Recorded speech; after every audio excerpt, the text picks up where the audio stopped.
মেয়ে লোক যখন মায়ের বাড়ি যায়, আমি তখন এবার দেখলাম এবার বাপের সঙ্গে হয় না, শ্বশুর সঙ্গে, আমার শাশুড়ির সঙ্গে হয় না।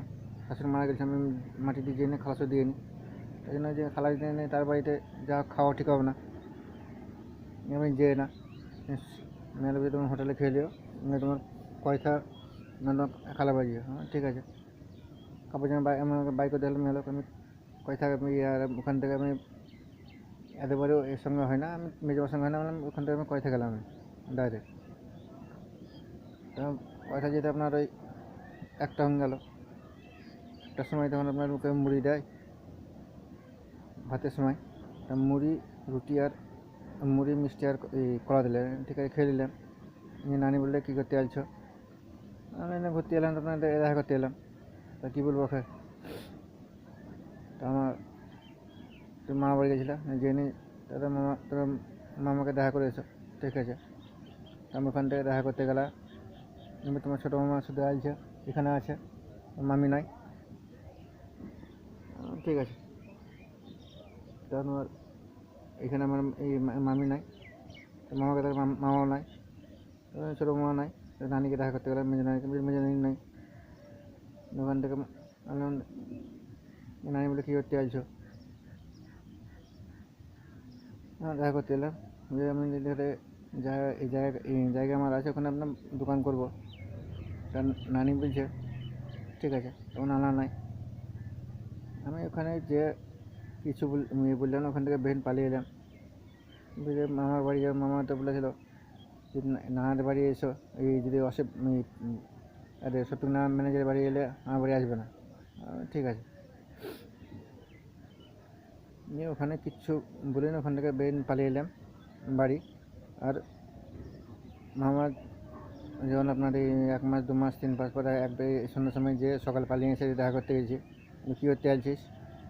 কাম্পার মতন চাল ব্যবসা করতে আসছি নাকি এখানে? আমার ওখানে শুনে মেজাজ খারাপ হয়ে গেল। মামা এরকম কথা বললে মুখ চোখ ঘামে পড়তে লাগলো আমার, আমি আর মুখ লাল হয়ে গেল। ওই লজ্জায় আমার আমি কী বলবো আর কোথায় মুখ লাগাবো, আমি কিছু বললাম না। বাড়ি কোনোরকম গেলাম, কী বলবে না বলবে। নিয়ে এই নানি ফোন করলে, আমাকে ফোন করলে কোথায় আছে যে এইখানে পাঠিয়ে দেয়। ওখানে চলে গেলাম। নানি এরকম কথা বলে আছে কি বলিনি জানি না, আমাকে কালকে পপি খালা আমাকে ফোন করে বলছে যে তোর শপিং ম্যানেজার বাড়ি গেছি, পয়সা দিইনি। আমি এরকম গেছিলাম ঘুরতে নিয়ে, নানিকে দেখা করতে গেছিলাম। তোকে বলেছি যে ওখানে টাকা লাগবে না, আমি ওখানে ওখানে ঠিক নাই, ওটা জিজ্ঞাসা অন্য জায়গায় বাড়ি করবো, ওকে পয়সা লাগে আমি কিছু বলিনি। আমি ওকে কালকে বেশ খালা আপনার খামোকাই বলে তুমি জুয়া খেয়েছিস খামোকাই উল্টা কথা বললে, আমি বলি ভালো করলি, আমিও কিছু বললাম না। খালা আমাকে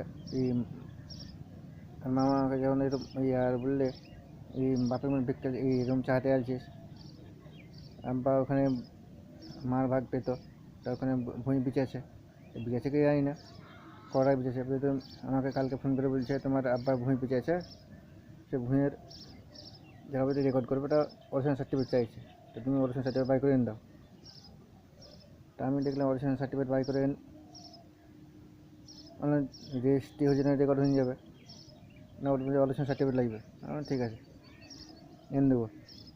তা আমাকে যখন এরকম খারাপ কথা বলবে, তখন তো তোমাকে ভাবতে হতো যে না ওকে এরকম খারাপ কথা বলবো না, বললে ভালো করে অরিজিনাল সার্টিফিকেট আমি আটটাবো না, বাই করে দিন দেবো। আর আমি যদি বেঁচে থাকি জীবনে কয়টা যে, কিন্তু আমি ওই তোমাদের বাড়ি মামাদের বাড়ি আর কোনো দিন যাবো না।